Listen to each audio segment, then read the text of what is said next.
fresh ko today. Anak, sali mo naman ako dyan sa selfie mo. Sige na, tara. 1, 2, 3. Ayan! Oh, sige na anak, magluluto na ako ha. Ba't wala si nanay dito? Bes, sira na ata tong phone ko. Bago lang yan, nangyari. Nag-selfie kasi kami ni nanay pero sa picture, ako lang yung nandun. Ha? Posible ba yun? Yun na nga eh. Try mo kaya picturean nanay mo na mag-isa lang siya.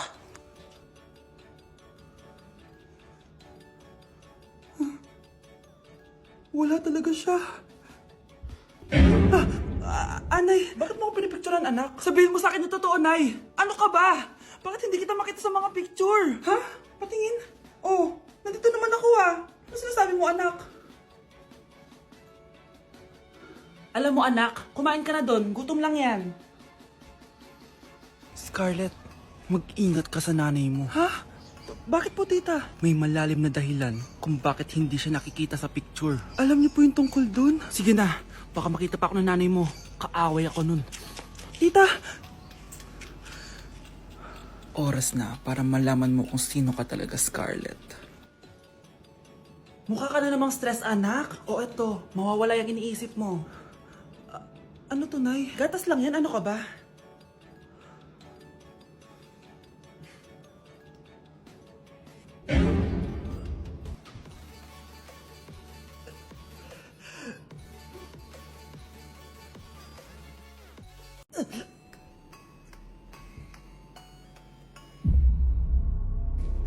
Isa ka na din katulad ko, anak. Anong ginawa mo sa akin, Nay? Kakaiba yung nararamdaman ko. Gusto mo malaman ang totoo, di ba? Isa akong diwata mula sa mundo ng Encantasia. Ha? At isa sa kapangyarihan ko ay ang manipulahin ang picture na nasa cellphone mo. Bakit yung mula sinabi sa akin, Nay? Dahil ngayon ang tamang panahon, anak. At nasa katawan mo na ang kapangyarihan na para sa'yo. Pero, paano ko malalaman kung ano yung kapangyarihan ko? Ikaw ang tutuklas niyan, anak. Ano kaya magiging kapangyarihan ko? Baka nagiging invisible ako.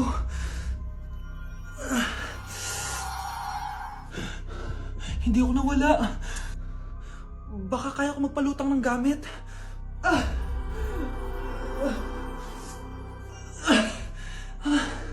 Hindi lumutang. Ang hirap naman nito. Baka kaya ko tumagos sa pintuan. Aray, aray, aray. Aray.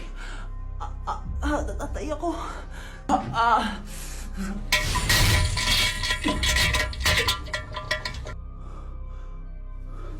Ano yun?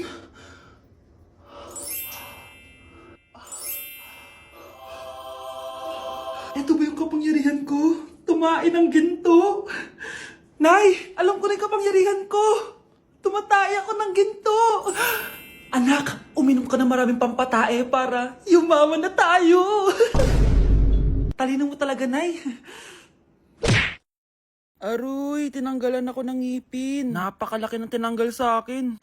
Hello guys! Kung napapansin nyo, naka-brace na naman ako. Ilang araw din ako di makakain na maayos dahil sobrang sakit niya guys. So bakit nga ba ako nagpa-brace ulit? Fun fact lang guys, 6 years na ako naka-brace before. Pero di pa rin na-address yung issue sa ngipin ko. Kung makikita nyo sa picture guys, medyo palabas or flared yung ngipin ko. Kaya naman nag-decide na ako na magpa-brace ulit. Sabi din ng dentist ko, kailangan daw tanggalin yung 4 na premolars ko para daw pumasok yung mga ngipin ko. Kaya ngayong araw, tatanggalin yung mga premolars ko. Bago pala ako pumunta ng dentist, kumain na muna ako kasi alam ko di ako makakain mamaya. Buti na lang talaga masarap ang ulam at nakakain talaga ako na madami. Medyo kinakabahan nga ako kasi ngayon na lang ulit ako mabubunutan ng ngipin. Yung last bunot ko ata nung bata pa ako. Dahil tulog pa si Honey Bunch, di ko na siya gigisingin. Ako na lang mag-isa pupunta sa dentist. Good luck na lang talaga sa akin mamaya. So ayan, kinakausap na ako ni Doc. Sabi niya wala daw ako mararamdaman na sakit kasi may anesthesia naman daw na ilalagay. Ito pala yung x-ray ng mga ngipin ko. So yung may black dot dyan, yun yung mga tatanggalin. Kung makikita nyo din, impacted din yung wisdom tooth ko. So ipapatanggal ko din yan soon. Eto na guys, last look na buo ang ngipin ko. ko. Kasi mamaya bungal na ako. Ayan guys, nilalagay na ni Doc yung naming cream para kapag in-inject na ako ng anesthesia, wala na ako maramdaman. Dito sa part na to, di ko na ma-feel yung bunganga ko. At thank you Lord talaga, hindi siya masakit. Parang hinihila lang yung ngipin mo ganun. Charan! Tapos na, medyo nahirapan si Doc ha. Paano di mahihirapan? Sobrang laki ng kinukuha. Rate ko yung pain niya, siguro 3 out of 10 lang. Pero alam ko mamaya pa to sasakit pag wala na yung anesthesia. Sabi ko din kay Doc kung pwede ko bang itago yung ngipin ko, ilalagay ko lang sa ilalim ng unan. Eto na guys, ang itsura ng ngipin ko ngayon, bungal ira na. Dalawa lang pala muna binunot ni Doc kasi next week daw yung dalawa pa. So yun lang naman guys, bye!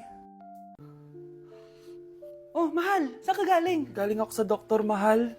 Nagpa-check up ako. Oh, anong sabi? Malala na daw yung damage sa kidney ko, mahal. Kailangan ko na maoperahan. Kung hindi, alam mo na. Mahal, may savings pa tayo. Gamitin natin yun para maoperahan ka na agad. Hindi ganun kadali yun, mahal. Kailangan daw may mag-donate ng kidney sa akin. Ha? O, edi kunin mo yung sa akin, mahal. Kaya ko pa naman mabuhay ng isa lang kidney ko. Sure ka ba? I love you, mahal. Alam mo namang gagawin ko lahat. Maging okay ka lang, di ba?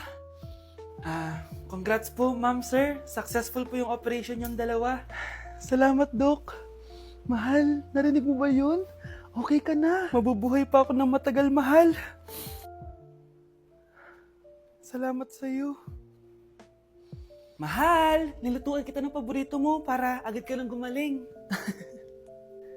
Huy, mahal, sino kausap mo? Ha? Wala to, mahal. Kaklase ko lang dati to. Kinakamusta lang ako. O sige, kain na tayo. Mahal, okay ka lang? Oo, tara, kain na tayo.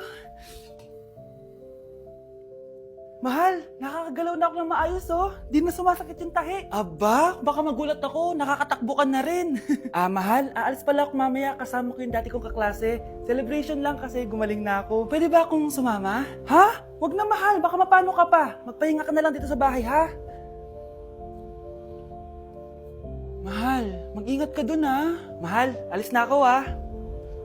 Yung cellphone mo.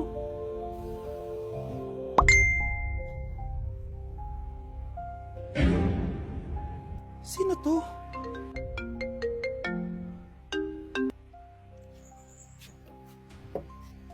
Hala, cellphone ko. Hello, babe. Papunta ka na ba? Miss na kita. Mahal, naiwan ko yung cellphone ko. Walang iya ka? May kabit ka?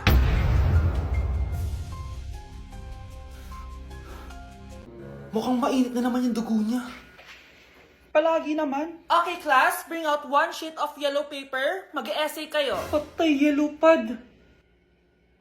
Be, Scarlett, pingin naman ako niyan. Ayoko! Last week ka pa, ha? Ikaw na nakaubos ng yellow pad ko. Ha? Bumili ka kaya? Sorry. Class, pass your research paper. Last week pa yan. Ma'am, eto na po yung akin. Oh, Scarlett, nasa mga grupo mo? Tinanggal ko na po. Ha? Ba't mo kami tinanggal? Yung mga pinapasa mo, walang kwenta. Binigyan na kita ng chance, di ba? At ikaw naman, Samantha, hindi ka naman nag-send ng GC, di ba? Oh, kayong dalawa, gumawa kayo ng sarili nyo research, ha? Bes, paano na tayo niyan? Pinapainit niya talaga dugo ko, Bakit kaya palagi mainit yung dugo ni Scarlett? Baka mabigat lang yung pinagdadaanan niya, be. Miss, sorry. Okay ka lang? Ano ba yan? Kasi tumitingin sa dinadaanan, eh. Bes, tignan mo. Bulag ka ba, ha? Kita mong dumadaan ako dito tapos babanggain mo ako? Wow, maldita ka. Kala mo di kita papatulan. Oh, bakit? Porket cute ka? Porket type kita? Ayun, love life lang pala kailangan niya. Nakakakilig sila, bes. Type niya daw ako? Nakakainis, ba't ko ba nasabi yun? Bes, kaya pa? Parang pasuko na itsura mo. Sobrang dami pala nito, bes. Grabe, ang fresh mo pa din. Paano yan? Huwag ka maingay, bes. Eto ang sekreto ko. G2G Perfect Cover Cushion. Perfect talaga to kasi lightweight na and high coverage pa. Oh, tignan nyo naman. May 3 shades to and ang shade ko ay ang custard. Try nating basain yung face ko. Oh, ayan. Ayan. O, diba? Ang hirap tanggalin. Love na love ko talaga to kasi waterproof, long-lasting, and transfer-proof. Plus, skincare-infused din to kaya hulas-proof talaga. For only 345 pesos lang to. Wow, ang affordable naman yan, bes. Bibili ako niyan. O, eto, bes, sa'yo na to para fresh tayo bukas sa exam. Salamat, bes. The best ka talaga. Hala, nalipat na naman ako ng classroom. Bakit kinder rin nakalagay dito? Saan yun? Ba't puro mga bata yun nandito? Hi mga bata! Ang lesson natin ngayon ay addition. Sino dito ang makakasagot ng 1 plus 1? Ang dali naman ng lesson dito. Ma'am, 1 plus 1 is equals to 2. Correct! Mga bata, 5 claps para kay Scarlett. Hindi niyo ba alam yun? Mga bata, science na tayo ha. Ilan ang planeta sa solar system natin? Ba't walang nagtataas ng kamay? Ma'am, there are 8 planets in our solar system. Correct! Siguro nag-a-advance reading si Scarlett. Lo, ba't parang walang alam yung mga kaklase ko? Okay, tatatakan ko ng star sa kamay ang makakasagot neto. What are the primary colors? Ha? Ba't ang dadali na subject dito? Last sem, nag-research lang ako eh. Ma'am, the primary colors are red, blue, and yellow. Wow! Mukhang may magiging top 1 na tayo ah. Hala, mukhang magiging top 1 pa ako dito. Namali siya ng classroom.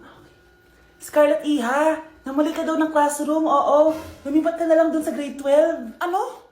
Siya ba'y napunta sa kinder? Alright, may bagong dating tayo, class. Miss, pwede mo bang sagutin itong nasa blackboard?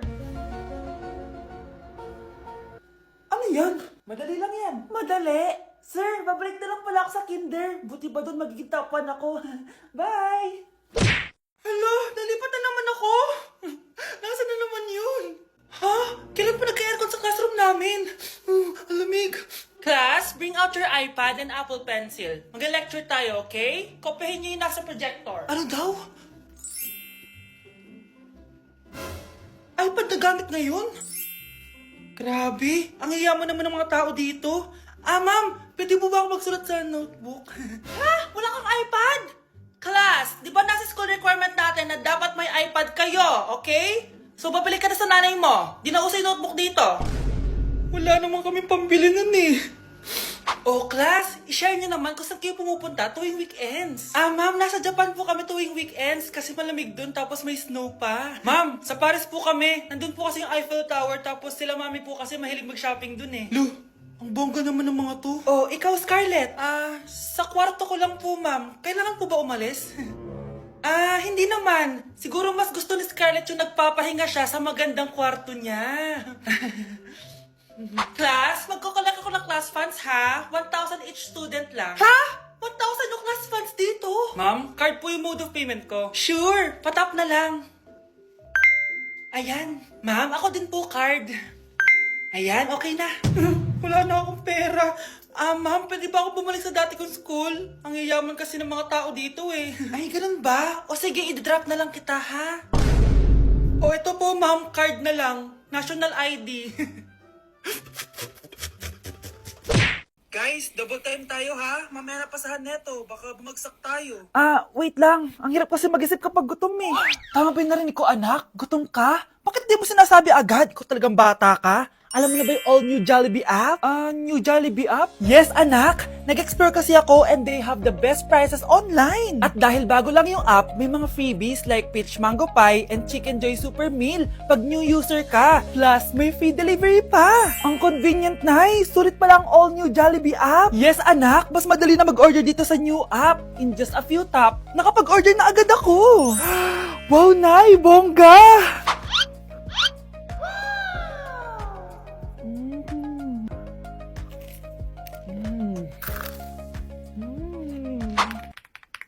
Ayan, napasa ko na yung research namin. O, diba? Sabi ko sa'yo, ikain mo lang yan eh. Kaya ikaw, i-download mo na ang all-new Jollibee app. Order na! Hindi ba't nanay mo yung nakaiga dyan sa kabaong?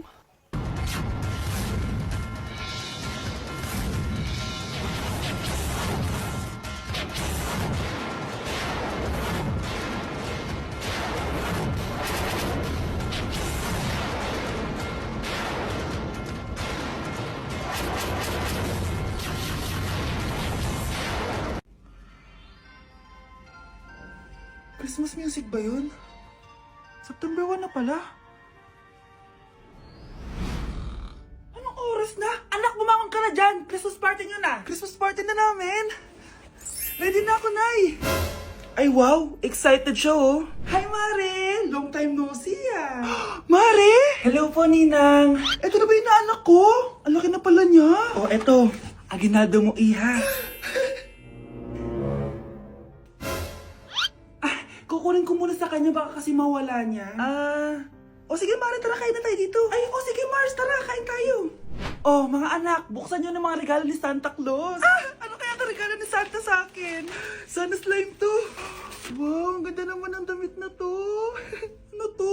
Deodorant? Alam kasi ni Santa na maasa makilikili mo. Nayo! Okay, dalawa. Tama na yan, ha? Nakakamiss maging bata.